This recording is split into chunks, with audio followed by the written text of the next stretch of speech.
Welcome to the Tournament Poker Edge podcast, brought to you by TournamentPokerEdge.com, the only podcast dedicated exclusively to poker tournament strategy. Now here's your host, Clayton Fletcher.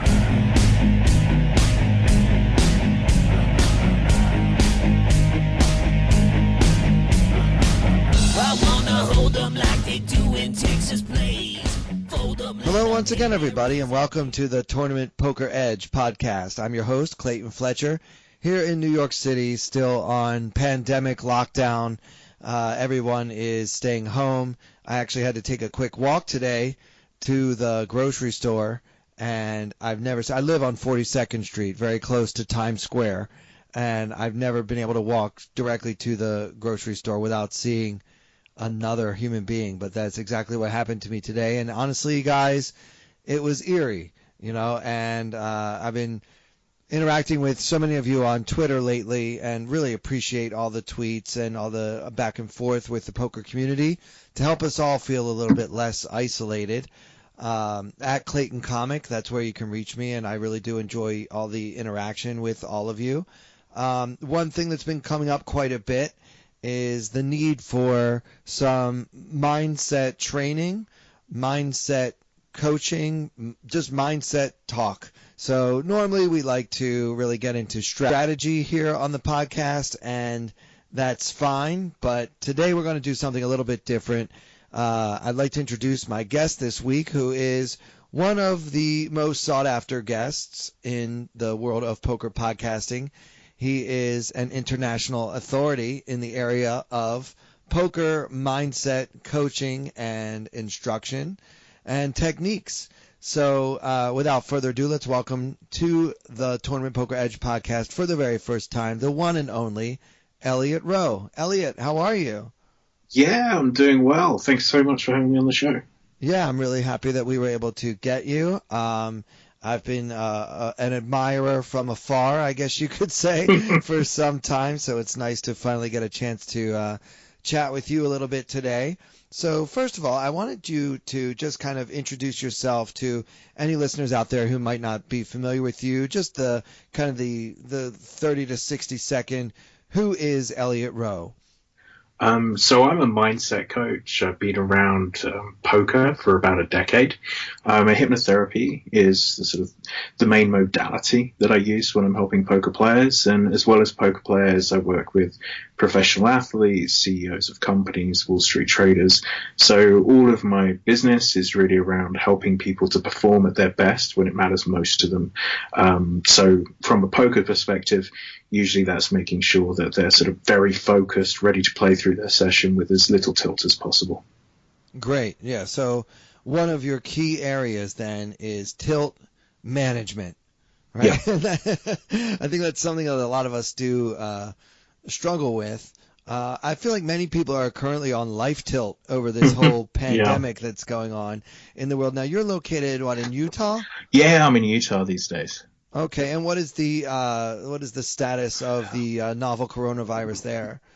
They took it pretty seriously, sort of earlier than most states, I would say. We're not in lockdown here, but sort of everything's shut, the restaurants, the schools and things like that. And I'd say it's been probably about, I think it was like last Friday, so over a week now, like eight or 9 days, since basically everyone's just been staying inside and only using the grocery stores. So I mean, I don't think there's a massively high risk in the area compared to somewhere like New York City or California. But they have taken it very seriously, so life is a little bit different now. That's good. How do you keep your own mindset healthy when you are dealing with all this? And obviously, I'm not just talking about poker now, but just kind of mindset in general. How do you stay positive? How can any of us stay positive when it feels like the world is crumbling right before our eyes? I think it's just a case of reframing it correctly. For me personally, I've kept my routines as best I can. So, I exercise 6 days a week. I still exercise 6 days a week. I have a a therapist, a counselor, a coach, I guess, who I speak to every 2 weeks. He's also a hypnotherapist. So I just continue with that. Still watch my diet, nutrition. In honesty, I mean, we live sort of on the outskirts of Salt Lake in Utah. So it's not like we have the most incredible social life anyway. And all of my work's done on the Skype and Zoom. So, my day to day hasn't changed much other than I work out at home rather than the gym, and the kids aren't at school, so they're in the house. But I really think the reframe that people need to make here is that, whenever there's a crisis, you can either get caught up in the crisis or you can start to see the opportunities that are created. And many successful people come from when the crises happen and solving problems for people that appear during those crises. Because when everything's going well, the movement is a bit more difficult. But when there's a crisis on, you have a chance to really, level up and have a bit of an edge against the people who are panicking. So I would just say, have a look at what's going on. I mean, you guys, I'm assuming the majority of the listeners here are playing online poker, or if you were playing live, start playing online poker now. Of all of the industries in the world, you're in one of the growth industries during this crisis. Sports have been cancelled, which means sports betting and DFS has been cancelled, and everyone has been told they have to stay at home for the foreseeable future.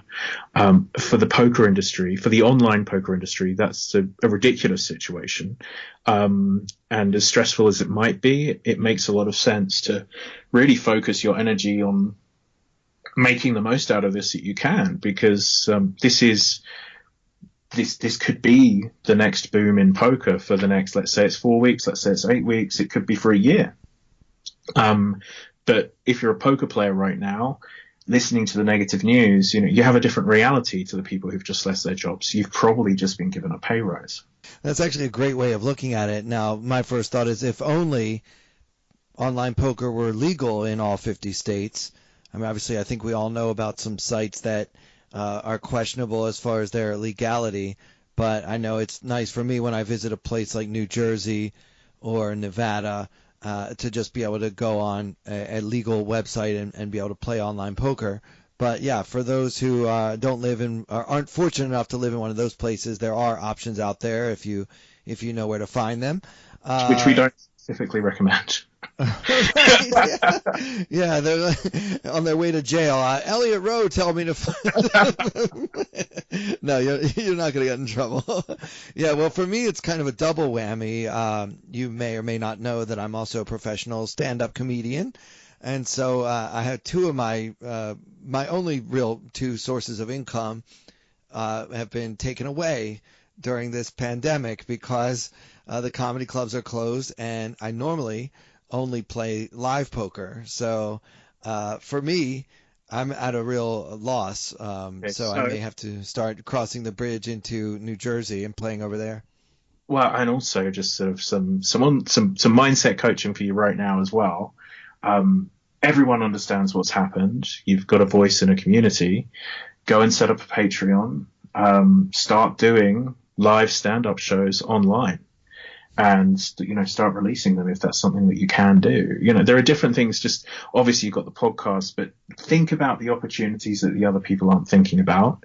And it's the sort of time where growth is really possible because everything's in chaos. So you just got to try any different way that you can to get yourself out there that, perhaps your competitors aren't thinking of. I like you already, Elliot. Here's why. I feel like amid all of this doom and gloom and everyone just feeling like the sky is falling, you are able to see the fact that there actually does exist a strong opportunity right now for anyone who's willing to grab it, which is, just use this as, I guess, a springboard into something, whether it be starting a Patreon and doing, like you say, live stand up from my living room, perhaps. Although my cat is kind of a tough crowd. I'll try. We'll see how it goes.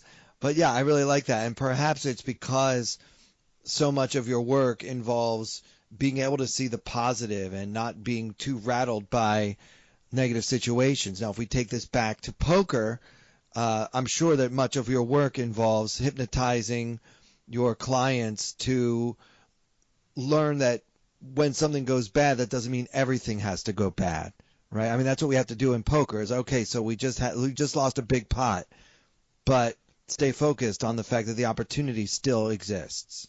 Yeah, I mean, I try and explain it to clients in the way that poker is like running a casino for a professional poker player. So you should be looking at your profit over the month, over the quarter, over the year, and the swings of individual hands are completely irrelevant. You know, the casino doesn't care if they lose a hand at blackjack. Gamblers care. Gamblers care about the hands and they care about the sessions. And it's your job as a professional poker player to get yourself in the mindset of the casino that just they don't change the way they play blackjack because they're winning. They just continue playing their same version of blackjack. And that's what you need to do as a professional poker player. You take a bad beat, you don't you don't adjust your ranges. You still play what you believe is correct, and you just accept that the next hand, yeah, I've got less big blinds than I had before. Move to the next hand, just solve it as a puzzle, move to the next one, and just have faith that if you're a winning player, you'll see that over a quarter or over a year. Yeah, and that is right. That is right. I mean, we're basically booking. If you're a winning player, you are booking the game. Yeah. Yeah. So that is the right approach and the right mindset to have. I want to go back a little bit, if you don't mind. I'd like you to talk a little bit how you personally got involved in the poker community. You are very loved within the poker community, but could you please just tell us a little bit about how you ended up here? Like, why do you like us so much?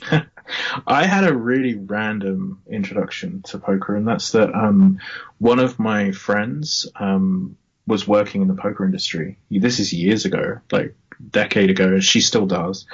And I was working with golfers to try and improve their performance when they were like putting and stuff like that. And it was all based on people getting too stressed and then performing poorly. And she basically said, hey, you should see these poker guys. They go on tilt and then they just throw away all their money. And I was like, oh, that sounds like someone should be talking to them. And I put up a post on 2+2 basically offering free sessions. This is like, I think it was 2011. And poker players took me up on it. A lot of the guys who took the free sessions, they made more money and they gave me good reviews and they recommended their friends who recommended their friends. And literally my whole poker business grew from there. And then obviously I was really fortunate. I worked with a lot of talented players who had a lot of potential. And then after working with them, they had an enormous amount of success.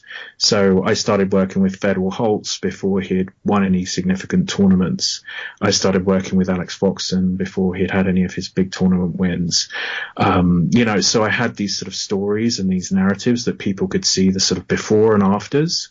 And because of that, my reputation grew a lot within the poker industry. And it put me in a situation where I'm fortunate enough to work with a lot of the best players in the world now. And it's a lot of fun for me. I mean, I have branched out because of the success in poker. Obviously, a lot of high stakes poker players know people from other worlds as well because they're at the same tables with them. So through poker, I was introduced to a lot of professional athletes and CEOs of companies and people like that. So at the moment, I would guess it's about 30% poker players I'm working with and 70% outside of poker. It is sort of what it looks like when I look at my week at the beginning of the week. But certainly a lot of the content I create is still poker content. My app that I created with Federal Holtz, Prime Mind, we have a big poker section. We have the mindset course that I have, the A-game poker masterclass, which is on Run It Once. So I have a lot of poker content out there, and I also have my own podcast, the Mindset Advantage Poker Podcast, which, I interview a lot of poker players on that as well. So I really enjoy being in the industry, but it was completely by chance. And in all honesty, and I say it frequently, I'm a terrible poker player, although I find it fun. So if you see me at a table in Vegas, sit down at the table. I play for fun. So come take my money. Yeah. Right. Well, that's great. Thank you for the download there. It's nice to get a kind of, just a little bit of background on how you ended up here. Tell me a little bit, if you could, about the difference between working with a professional poker player and, say, for example, a CEO. So you have like somebody who has a high stress job. Maybe he's like a hedge fund trader or whatever. And then you also have another client who's like an aspiring Alex Foxen or an aspiring Fedor Holtz. How would it be different, and how would it be the same working with these individuals? The most interesting thing that I've seen is it's almost identical no matter the subject. Huh. So most of my work is really around helping people overcome self-sabotage, like fear of failure, fear of success, procrastination issues, focus issues, anxiety issues, those sorts of things. And it doesn't matter if I'm working with a UFC fighter, a Wall Street trader, or a poker player. It's these same themes that keep showing themselves up because we're all just human. And, when people are trying to be the best at the world at something, the ego gets in the way and, starts getting worried about being seen in public. Am I going to be humiliated? And am I good enough? And do I deserve this? And it doesn't matter the subject. Those same feelings come up, and we work on those feelings in exactly the same way, whether you're looking to try and win a belt in the UFC or if you're looking to become the best poker player in the world. Which do you have a better chance of doing yourself, winning a poker tournament or winning a UFC fight? I used to actually fight competitively, so probably a UFC fight. But you're not betting on yourself for either one. No, I wouldn't bet on myself in either right now. But of the two, I definitely don't like my chances of becoming a world-class poker player. And this is, one of the things I've seen over the years is I have seen the level of effort and work the best players in the game put into their game in poker. And, it wouldn't be possible for me to put in the level of effort needed and for me to still be able to maintain my profession, for me to reach the top of poker. In the same way, obviously, I could never become a UFC fighter. I'm old anyway, but I could never put in the hours needed of training to become someone serious in the UFC. And that, these are the things that, I try and be realistic about, certainly when it comes to poker, that although I find it fun, I understand where I am on the food chain because I haven't got the time to invest in that. I want to be the world's best mindset coach. That's where my energy goes. And, I use the odd game of poker in Vegas as blowing off steam and having some fun. Different people have different reasons for doing things. And yeah, as I say, sit down if you see me at the table. It'll be worth your while. So I wanted to tell our listeners and you that I actually have some experience with hypnotherapy and hypnosis. When I was a boy, I have a brother who's about a year and a half older than I am, and he was interested in the subject, and he got a bunch of books out of the library. This was, maybe we were like 11, 12 years old-ish, around that age. And he basically read 3 or 4 different library books about hypnotherapy techniques, or basically basic hypnosis. And he decided to practice them on his younger brother. So I was basically the guinea pig. And I know some people don't really believe in hypnosis as a tool, but I'm here to tell you it works, because when I was about 11 years old, I had always had a terrible habit of biting my fingernails. And my older brother, and I would literally bite them, multiple times throughout each and every day, to where it became a subconscious thing. I wouldn't even realize that my fingernail was in my mouth. So that's how bad it was. And my brother hypnotized me. He did some other things where, like, he made my arm numb for a while, and he was, like, stabbing me with a pencil, which I did not feel at all and didn't really wake up, if you will, from my trance. And then for about 2 or 3 weeks after the hypnosis, I clipped my fingernails with a clipper for the first time in my life. So because they grew so long that I hadn't bit them. But I think that the process of clipping them sort of caused the whatever the effects of that hypnosis treatment to wear off, because after that I started biting them again religiously as I had before. So let me hear your reaction to my little hypnosis story. Yeah, I mean, so I think the reason people could, question whether hypnosis is real is because they're used to seeing stuff on TV and the stage. So a hypnotist act on the stage is nothing like what I do. So, could someone make me dance like a chicken on stage? No, they couldn't. Like, it doesn't work like that. There's only a certain percentage of the population that go on a stage and do those things. However, can you use hypnotherapy in the way that I work? Virtually everyone can use hypnosis in this way because it's a form of guided meditation. And virtually everyone is capable of meditation. So with meditation, you're looking to get into a very relaxed state and then clear your mind as thoughts come up. So these thoughts come up and then you release them and you're just trying to keep your mind clear. With hypnotherapy, you're looking to focus your mind very intensely when you reach that stage on the issue that you want to resolve and then work through where that issue came from. And remove any of the triggers that create that issue. Now, what you're probably describing with your brother is something called suggestion hypnosis. Definitely. I remember that. Yeah. He called it that. Yeah, that's right. Yeah. So suggestion hypnosis is very effective in the short term, but it doesn't resolve the root causes of issues. So my app, Primed Mind, is suggestion hypnosis.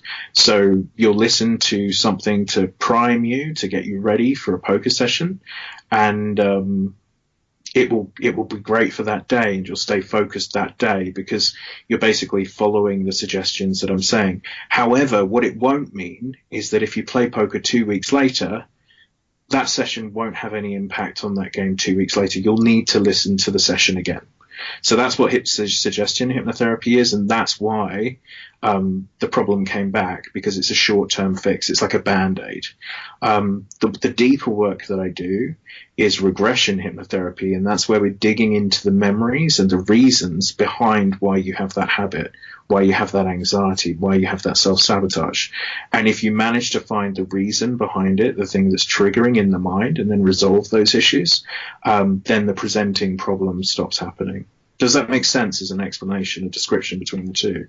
Yeah, it's very clear. So to summarize, the easier one, if you will, the shorter version, the suggestion therapy, just kind of gets you into a state where you are suggestible. So something like you won't bite your fingernails anymore would last for a short time because it doesn't really get to the root problem. And then the stronger work, the more intense, deeper dive, if you will, has a more lasting effect because it actually treats the root of the problem rather than just the weed that's growing. Exactly. So, if you wanted to feel super confident before a particular stand-up gig, you could do the suggestion hypnosis, or you could listen to one of the audios on my app, and it will make you feel great for that day. And you'll perform, more likely than not, you'll perform better than you would have done without it. But you would have to do that before each time. It wouldn't resolve any problems. And it's not going to make me any funnier. Yeah, you never know. I'm not making any promises. You never know. But if you were, there are some people I've spoken to in the past regarding performances who get so anxious before they get on stage, they know it does impact their act or their dance or the way that they sing. And in those cases, by reducing the anxiety, you do actually improve the performance. In the same way that, I worked with players in a lot of huge poker tournaments, and sometimes called out last minute to try and help them just before they go. So we obviously can't do the deep dive work, but we can help them feel more relaxed, more confident, more focused for that particular big tournament. And that's all that matters sometimes. Now, you spoke earlier, Elliot, about how you are staying happy by exercising 6 days a week. So I wanted to get into that. How do these things work together? Like when you get yourself into a healthier mindset kind of in general, how does exercise, and maybe what types of exercise are best for trying to maintain that positive mindset? I think you've got to find what works for you best personally. So I can tell you what works for me, but it's not the same as what works for all of my clients. So for me personally, I enjoy doing weight sessions and I lift weights. And I do a small amount of cardio and then I lift weights. And I find that burns off any stress and steam. I feel better afterwards and it makes me feel stronger and healthier and more confident. For other people, they really enjoy going on long runs. Personally, it's not preferable to me.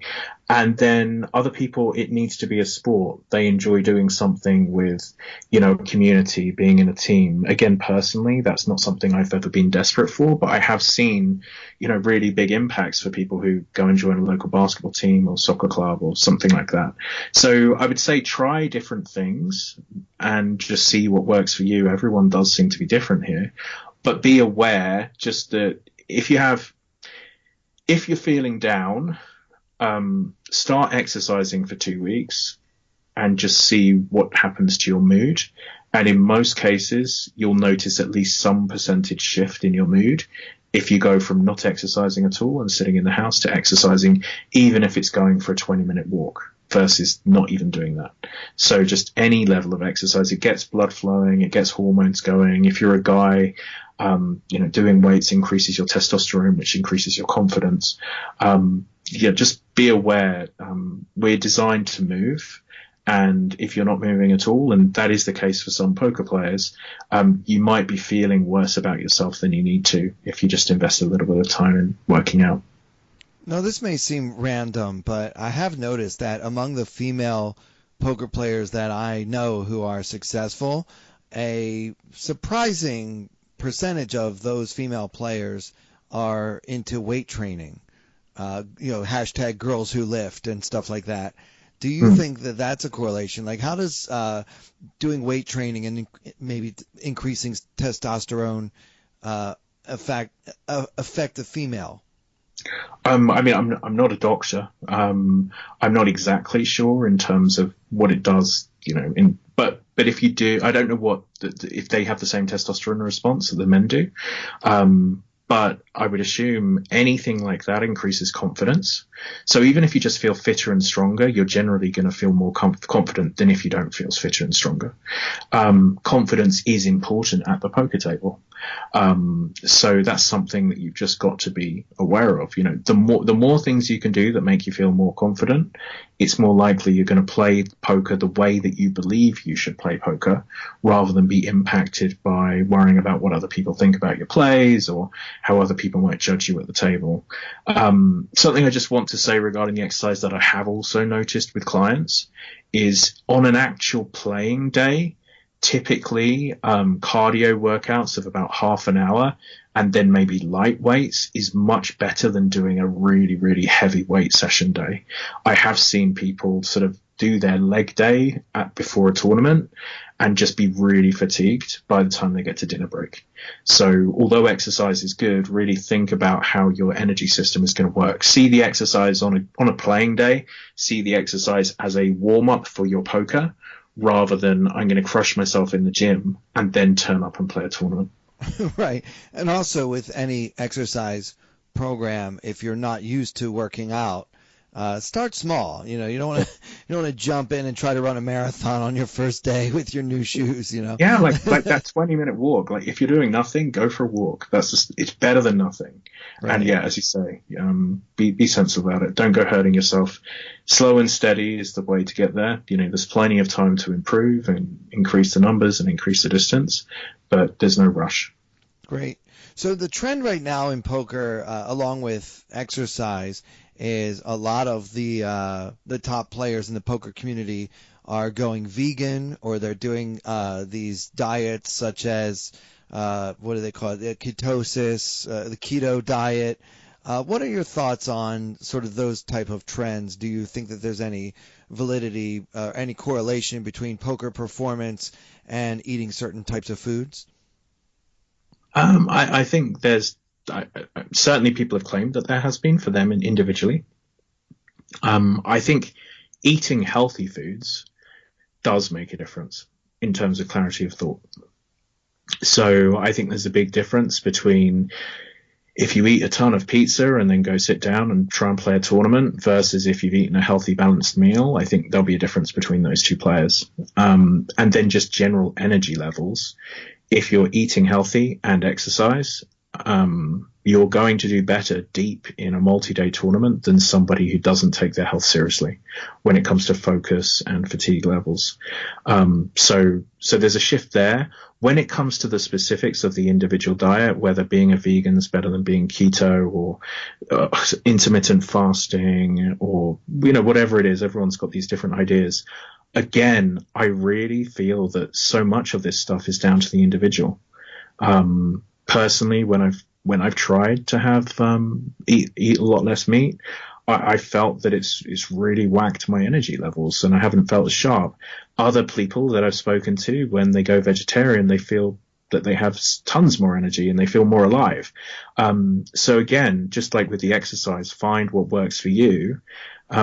With your diet as well, just try different things until you find the thing that makes you feel best, and then stick with the thing that makes you personally feel best. No one can tell you what makes you feel best. And if you tell me that that's pizza, maybe that's true, but it probably isn't if you try all the different options. But I have people having those arguments with me.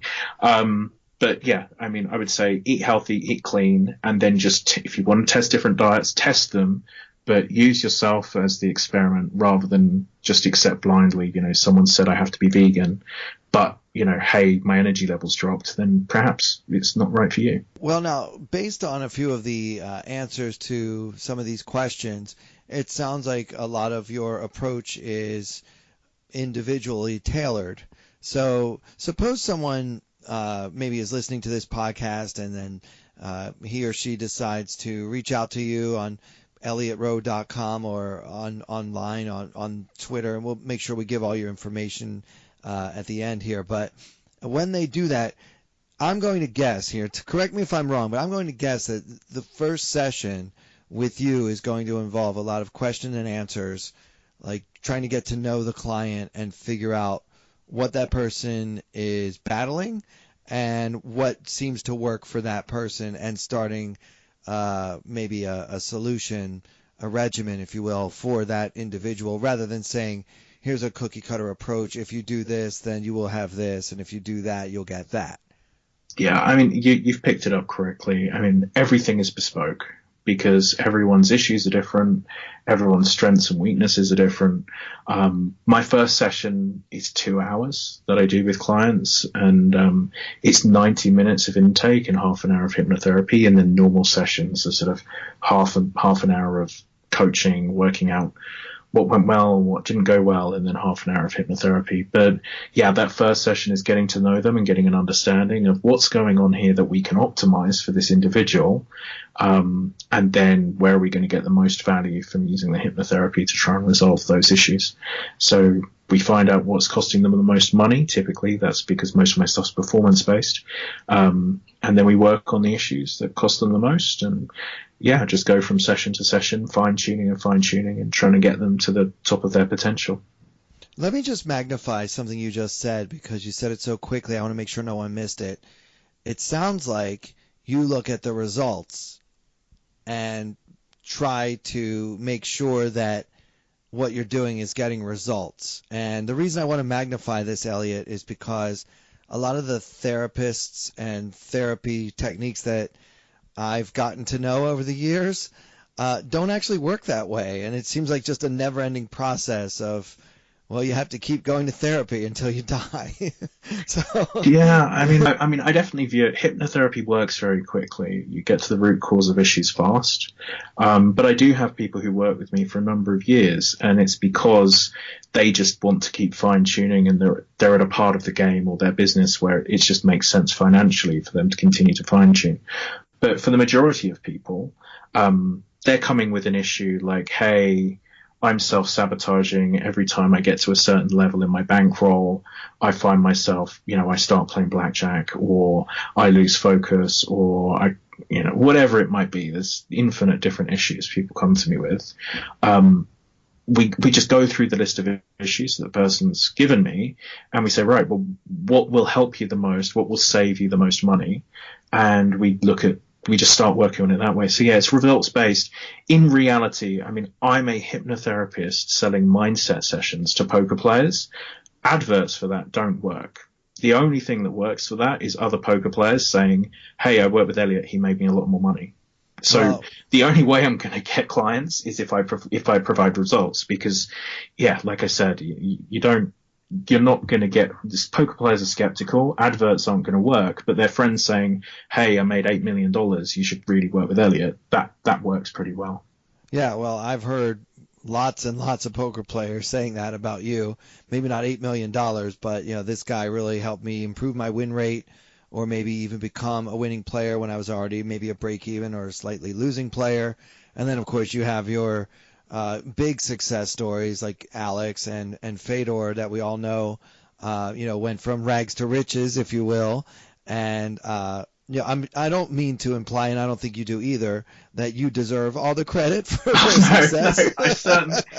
No, I'm a very small piece in the puzzle, and as I say, the interesting part for it is me getting lucky enough to work with people who had all of that potential and all of that talent, and then I can provide like a little bit that helps them reach that final part. But it's getting the person who has all of that potential that's the key thing for someone to reach that level of success. Like, it doesn't matter how many times I'm hypnotized, I will not become a world-class poker player. Right. You have to have. But if there's someone who is incredibly talented, they know how to solve all of the hand histories, but they're not able to play in the way that their mind can work when they're doing the study, then that's the sort of person where clearly doing more study isn't going to help you, because you already know what to do when you're studying. The issue is a mindset issue of you being able to implement it in game. They're the sort of guys that this sort of work can make a massive, massive difference to. For sure. So we just have a few more minutes, Elliot. If you don't mind, just a couple more questions. I wanted to get your thoughts. A few months ago, some very highly regarded players, Mike McDonald, Doug Polk, started taking action on whether or not there will be a World Series of Poker this year. So a two-part question. Number one, do you think there will be a World Series of Poker this year? And number two, if not, how would you help me treat my depression if it doesn't happen? I mean, I can't imagine there's going to be a World Series of Poker this year. It just seems so incredibly unlikely, and also with all the information that's coming out, it would be inconsiderate for them to put people sitting next to each other playing live poker within the next 8 weeks. To give you an idea, we've had a friend who's just been sent out to California today to be on a hospital ship. For they've sort of military hospital ship that they're going to dock, and the expectation is 3 to 5 months for them to be on these hospital ships. There's no way we're going to be playing poker in Las Vegas on a mass scale in 8 weeks. Well, I would be shocked. We'll see. Things can change. There might be a magic pill or something, but I would be really, really surprised. And if it is, I would say it's likely to be the smallest World Series in recent memory. Probably since Chris Moneymaker, I would guess. Right. So when you say that, there's a part of me that says, now's my chance to get a bracelet. The thing about the depression, seriously, man, like, get yourself to New Jersey and start playing online. Like, this is the poker boom for online poker. If I was a poker player and I lived that close to New Jersey, I'd be renting an Airbnb and moving to New Jersey and getting out of New York City for a while. Because it's going to be the softest games for the foreseeable. Like, this is going to be the best period of time to play online poker probably ever. We're never going to have all sports banned again. That's just such a ridiculous situation that everything is banned except poker. So everyone who likes betting, everyone who spends time on DFS, the only thing they have to entertain themselves at home is poker now. This is a really, really, narrow time span opportunity. And if the live World Poker Series is cancelled, then, as I say, I would take advantage of what's going on online today. Yeah, well, the listeners know I can actually see New Jersey out my bedroom window. That's how close I live to New Jersey, so there's really no excuse for me not to be across the river playing, and I think that you have just convinced me to do just that. As soon as my 2-week incubation period has ended, and I know that I don't have any coronavirus symptoms, I think I'll just be taking the next ferry across the river and firing up some online action. Why not? Yeah, as I say, I think this is a huge opportunity. Yeah, absolutely. Well, Elliot, please tell everyone how they can find you. You have a podcast, you have an app, you have all kinds of different things. So let them know. I'm sure that a lot of people's interests have been piqued by this conversation. So how can they learn more about you and what you do? My app is called Primed Mind. There's loads of content. We're also releasing a lot of free content on there at the moment and on YouTube for things like anxiety, helping people get to sleep because people are struggling with what's going on. You can download it for free and try it for free at iTunes and on Google Play. There are subscription options, but there's loads of stuff that's free if you don't want to subscribe. My coaching, if you head to elliotroe.com, you can apply for coaching there. And if I'm not the right coach, I can also recommend other coaches to you as well. So if you're just looking for a mindset coach, just reach out, let me know.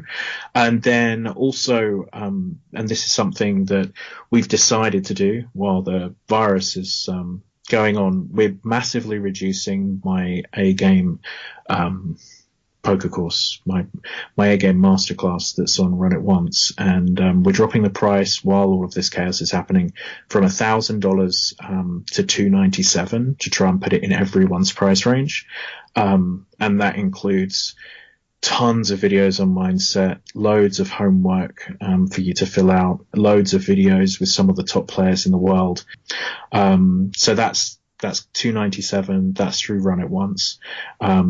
And yeah, so go and check that out. And I think they're sort of all the main things, but certainly the app, if you're feeling stressed, we're giving away loads of the audios for free. So you can download it on your phone, try the audios. If you don't like it, delete it from your phone, but you may as well try it. It's free. All right. So everybody, please go check out elliotroe.com. That's with 2 L's and 1 T, ELLIOTROE.com. Elliot Roe, thank you so much for joining us today. I really enjoyed our conversation. Hey, thanks so much for having me on. And yeah, good luck in those New Jersey games in a couple of weeks. Thanks. I'll definitely let you know how it goes. Well, that'll do it for this episode, guys. Thank you so much for listening and for liking and sharing on iTunes, Stitcher, Podbean, and wherever else you happen to download your podcast. We really do appreciate all the nice ratings and reviews. We appreciate your comments on Twitter at Clayton Comic. So for Elliot Roe and for everyone here at Tournament Poker Edge, I'm Clayton Fletcher. Thank you so much for listening.